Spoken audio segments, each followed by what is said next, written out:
Anak muda zaman sekarang sepertinya memang pemalas. Sander ini adalah contoh nyata. Ia ingin menjadi kaya, namun melakukan kecurangan. Seorang perempuan tua berbisik pada gadis yang duduk di sampingnya.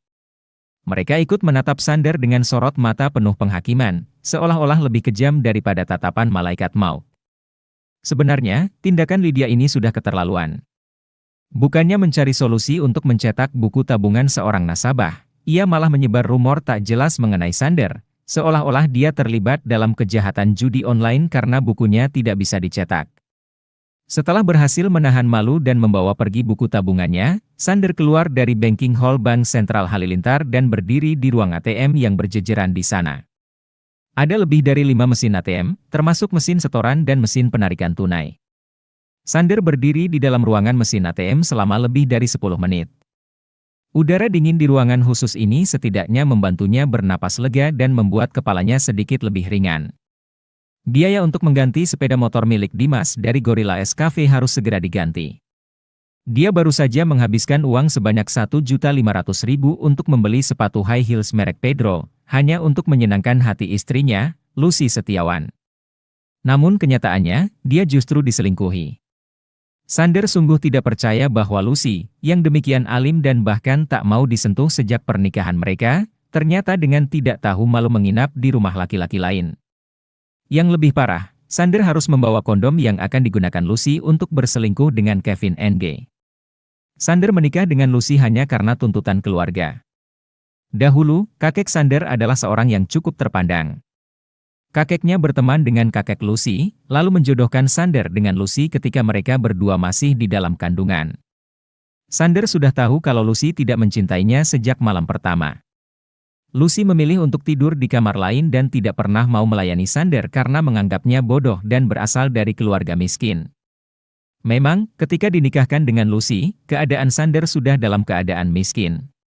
Kakeknya bangkrut, ayahnya meninggal, dan hanya dia yang tersisa setelah sang ibu menyusul kepergian orang-orang yang ia kasihi. Sander termenung, bukan lagi memikirkan tindakan Lucy yang telah berkhianat darinya. Aku tidak akan bersedih untuk seorang yang tidak mencintaiku, tidak menganggapku eksis, dan terlebih lagi sudah berselingkuh di depan mata.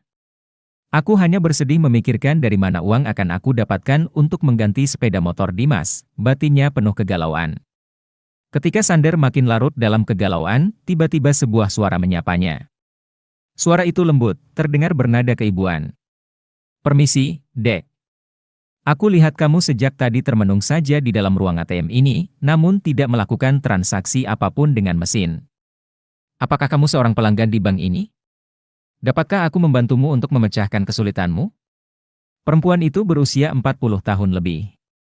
Tubuhnya tinggi, ia mengenakan kacamata, namun make-up yang menghiasi wajahnya tidak menor seperti yang dikenakan Lydia.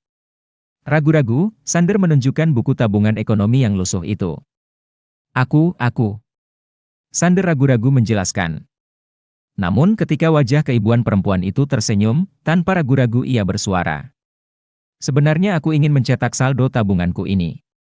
Namun, entah mengapa, petugas mengatakan rekening ini diblokir, dan tidak bisa lagi melakukan transaksi apapun.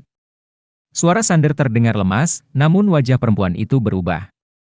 Coba aku lihat buku tabungan itu. Tanpa menunggu jawaban Sander, dengan tergesa-gesa perempuan berwibawa itu mengambil buku tabungan Sander.